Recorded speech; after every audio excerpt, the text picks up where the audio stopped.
Merci, chers collègues. La parole est à notre collègue Babacar Mbaye. Cher Seck, le suivant.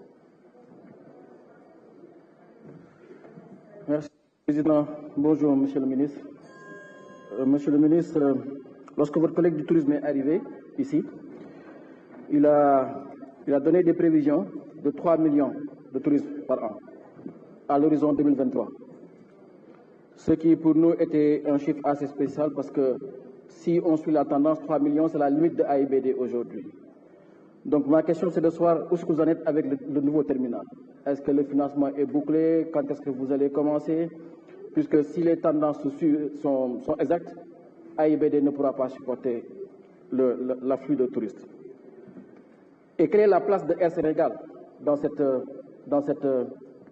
démarche? Ou même l'interaction que Air Sénégal a avec AIBD et les autres aéroports régionaux? Puisque aujourd'hui, vous prenez l'avion de Dakar, quelle que soit la compagnie que vous ayez à Zaventem ou à Oliver Tambo ou à CDG, vous arrivez dans le terminal de la compagnie qui vous transporte. Quand c'est le pays de la compagnie.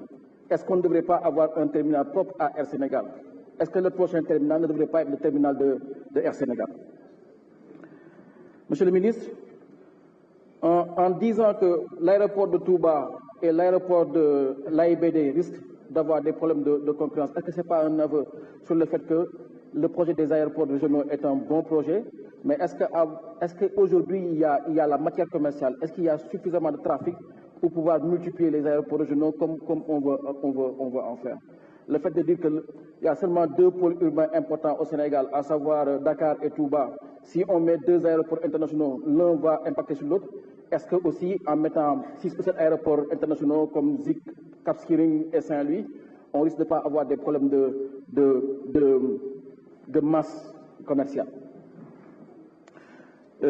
Monsieur le ministre, je reviens un peu sur le plan de redressement de Air Sénégal. Combien ça va nous coûter? Puisque aujourd'hui la situation de cette entreprise-là est en délicate, quel est le plan que vous comptez faire et comment vous comptez financer cela? Je reviens un peu, j'avais posé la question en commission sur la corrélation entre les aéroports et le développement économique des territoires, en disant que certains aéroports ont été dimensionnés comme celui de Tamba où il y a des frais frigorifiés. Est-ce que vous n'êtes pas en train d'ouvrir nos villes? Aujourd'hui, quand je prends l'aéroport de Saint-Louis, la piste est bien faite, les bâtiments sont de moindre qualité. Aujourd'hui, quand on regarde Saint-Louis, tu as de grandes entreprises étrangères qui font de l'horticulture et qui font des milliards en exportation. La conséquence, c'est que beaucoup de villageois saint-louisiens sont transformés en ouvriers agricoles parce qu'ils ont des financements conséquents de l'Union européenne et ils viennent investir dans notre territoire. Si vous leur créez des pistes aujourd'hui, ils peuvent directement exporter à partir de Saint-Louis, ce qui est bénéfique. Mais quelle est la conséquence sur notre territoire? Puisqu'ils vont prendre nos terres, notre eau, et nous transformer simplement en ouvriers agricoles. Est-ce qu'aujourd'hui, dans la perspective de ces aéroports internationaux, il y a une étude économique sur l'impact et la conséquence que ça va avoir sur les territoires? Puisque la fiscalité qu'on a aujourd'hui, vous prenez l'AIBD, il n'y a aucune fiscalité qui impacte un territoire, puisqu'on ne sait pas. À la limite, si on avait aujourd'hui la métropole du Grand Dakar, on aurait pu avoir une fiscalité spécifique pour l'aéroport. On ne l'a pas. Les gens ont dû se battre pour récupérer la fiscalité foncière sur le route à péage.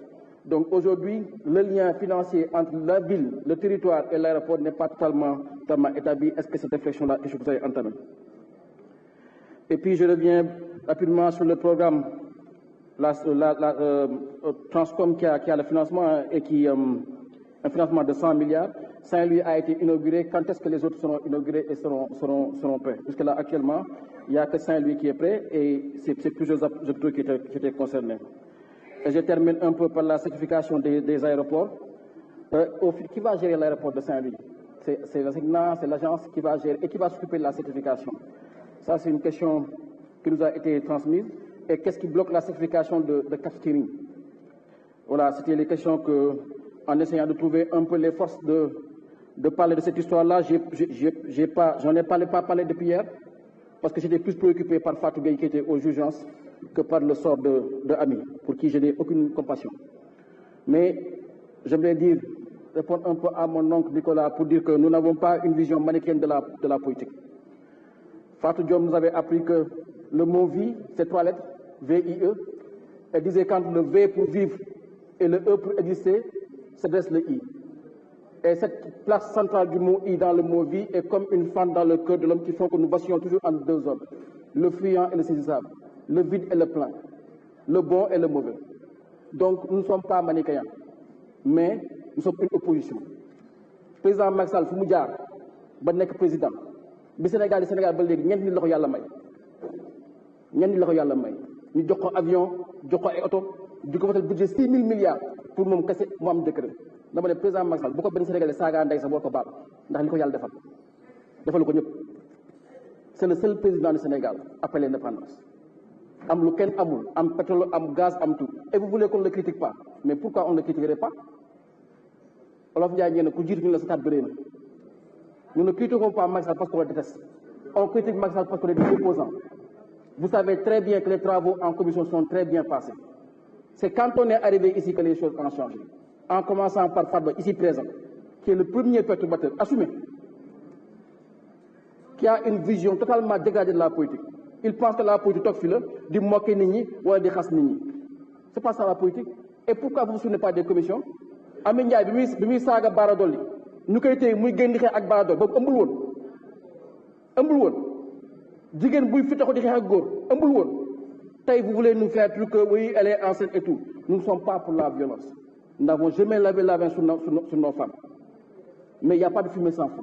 Et c'est en cela que la lettre destinée au procureur nous a choqués. Parce que c'est un PV à charge. Et on le dit. Si on avait raté les faits concrètement, ça ne nous aurait pas écœuré. Mais le PV qui est envoyé au procureur nous révolte et nous écœure.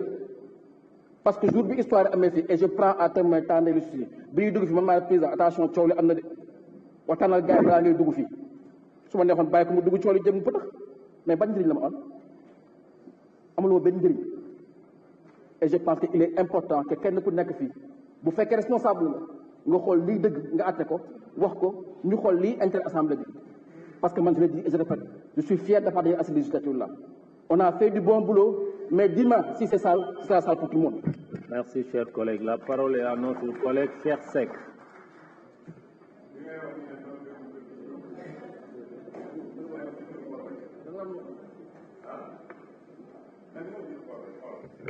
La parole est à notre collègue Cheikh Seck.